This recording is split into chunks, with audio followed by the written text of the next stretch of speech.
I'm pretty sure all of us have heard what blended is. We have different definitions of that. But why do you think it makes sense to go for blended learning? So why would you want to complicate your lives? Like, we design training every day. So why do you think you want to go ahead and do some e-learning, you want to do classroom? Is there really a benefit of doing that? It all comes back to the outcomes you're trying to achieve. And in truth, blended learning gives the best of both worlds. That's what we are going to see. So if we try to look at the two parts of blended, the bigger parts are e-learning on one hand and you have classroom training on the other, we can see that each of them has a few pros and cons. So let's see what those are.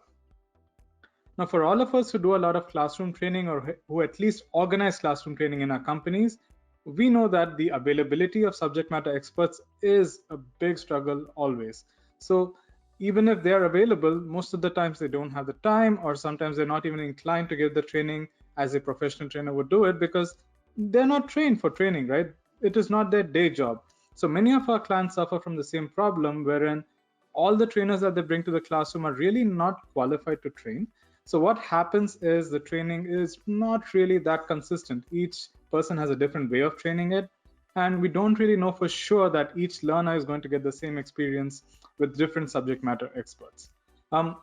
If you go in for classroom training, you would also need to account for the time that employees need to step away from their workplace, from their desktops, from their workstations, and actually physically sit down in a classroom for maybe half a day, or even a week to go through this training. So sometimes if you think about it, it's not that conducive to, is it really good for me? Is the opportunity cost worth it? And there are other options there for you. But there are some really good advantages to classroom training that maybe not all of electronic training can give you. For example, you can actually address really complicated and complex topics in the classroom, especially if you think about things like behavioral training, something that really requires a face-to-face interaction, judgment of body language, things like that. The classroom is a wonderful place to do it. So there are things that still need to be in the classroom that we don't encourage should go to e-learning. Other good benefits, I would say, for the participants is you can give out detailed participant guides, you can have instructor guides, and all of that is something that they can take home with them and refer to at a later point in time. Now, when you think about e-learning, it sort of counters some of these disadvantages that I spoke about that classroom training has, and it makes it a strength for e-learning. So the first thing is the consistency. Once you create an e-learning course, you can send that same course out to 1,000 people, 10,000 people. Every single person is going to get the same exact experience. So then you can control to a T what that experience should be for everybody. So you build up a lot in the pre-training phase and in the planning phase and the e-learning development phase. And then once it goes out, you just have to see the analytics roll in and see what that's going to tell you. It's really convenient for people nowadays, especially with the proliferation of mobile phones. Almost everybody can take training on their phones. So it's really convenient. They don't need to step out of their workplace, even if there's some downtime. Maybe there's an hour or two in the day that they can try to look at their e-learning courses. That's all it takes. One really good advantage of e-learning versus classroom is the same content. If it is in classroom format, if it's going to take you 4 hours, the same thing can be taught in an hour or so in e-learning. So this is the thumb rule that we follow in the industry. And the reason that it happens is because e-learning is self-paced. The learner only sees what they want to see as far as they want to see. Once they understand it, they can just proceed.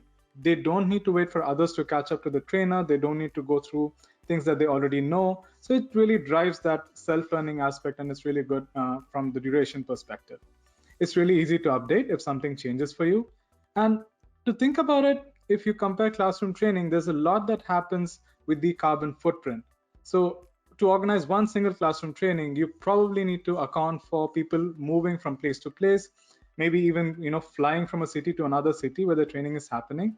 So all of that accounts for your greenhouse gas emissions, and even the printing of papers, printing of participant guides, adds to that carbon footprint. In e-learning, we do not have any of that. So if you are a big organization doing training for a lot of people, the more the training audience, the more sense e-learning would make for you. And obviously it's scalable. You can translate that e-learning to multiple languages if you have a global audience and send that out. Again, the consistency is maintained. It's only the language that changes, and still everybody gets the advantage of the same training. So these are some of the pros and cons for both. And I think blended is good. because it really helps us to sort of negate the cons and only build on the pros of both. So when we talk about blended learning or blended training, what we are talking about is classroom, e-learning, and performance support. So basically, performance support, since I didn't allude to it earlier, it's a way of giving your learners information that they can use at their workplace when they need to do the job. So suppose somebody is in a classroom today. 1 week from now, they're probably not going to remember more than 50% of what happened in the classroom. But if they have access to a job aid or a performance support material that you put together thoughtfully for them, then they're just going to refer to it on their learning management system and say, okay, so these are the steps I need to do. This was taught to me in the classroom, but now this gives me the clear path as to what I should do today. So that really drives that application, it really drives that learning. And the more they do, the more they retain.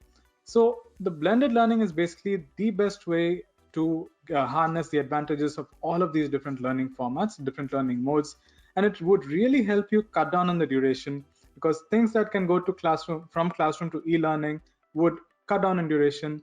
Some things you would probably need to keep in classroom, and that's okay. But overall, your duration is going to fall down a lot. You would also probably save a lot on cost, just the logistic cost of training and the opportunity cost that is saved when a person doesn't need to spend days away from their workstation. So there are so many good advantages to blended that I would really encourage you to consider. And now, in the last 10, maybe 15 years, we have seen learning, the uptake of that go up a lot. The reason for that is probably three. So the first would be smartphones. So everybody has a smartphone today. The second would be the fact that our workforce is getting younger. More and more millennials or digital natives are joining the workforce. So these are people who grew up with a phone or a tablet in their hands, and they're open. They're actually probably more happy to try learning on their phones when they want to do it. So they're really self-driven, self-motivated, and blended learning allows us to harness that energy that they have. And finally, businesses are expanding. It's not really sustainable long term to keep doing classroom training and flying people out from different locations. So all of these factors, I would say, are paving the way for blended learning. So since we refer to blended learning as a pathway, there's many different things that we can do. For example, these are a few things that form the blended learning journey for one of our own customers. So you can see that there's games, there's videos, there's the same course in 3 different formats for the tab, for the PC, and for the mobile phone. And we can also do performance support on the mobile phone. For example, the thing that you see here in the center, this is basically a mobile only assessment. We send this assessment out on I think a bi-weekly basis, and then the employees just go ahead and answer. And that really drives learning, because you know what happens when you force people to think about something that they've learned previously, their brain starts to prioritize that in their in the memory priority. So the more you force them to recall something, the more frequently they need to recall something, their brain goes, I need to remember this pretty frequently. I think it's important. So let me prioritize that in my memory. And by doing that, your learners or your employees can get access to that information more easily the more you keep, making them jog their memory through performance support. So for example, these are some of the formats that you can use. And since we said this is blended for onboarding, I think we should sort of specify what that may look like. So again, this is for a client that we did an onboarding training for.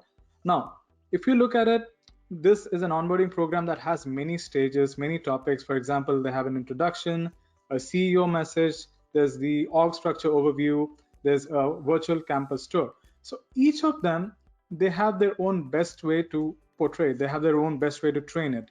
An introduction, usually, it's very personal, it's people to people. So we encourage them to do that in the classroom so that these new employees get a feel for who's around, who they can reach out to, who can they call upon for support, things like that. And as we went through the training, we started pulling things into the electronic format. So we started using a lot of videos, we used infographics to strengthen concepts. And again, we went through the whole spectrum of blended learning using the same methodology. And if you think about it, this really gave us a multi-pronged training strategy, because everybody who liked to get into the classroom took advantage of that. Everyone got in, met people, that was great. But there were some things that are really simple to teach that didn't need the classroom, and people didn't want to spend too much time. Great, now they could just look at the e-learning for that. So we went through it really thoughtfully and did that. So it's not that you really need to actively pull stuff out from the classroom, make it e-learning and call it blended. It's you're really trying to see what is the most efficient path to get the same training done, and save a little time and cost in the process. So that's all what blended is about.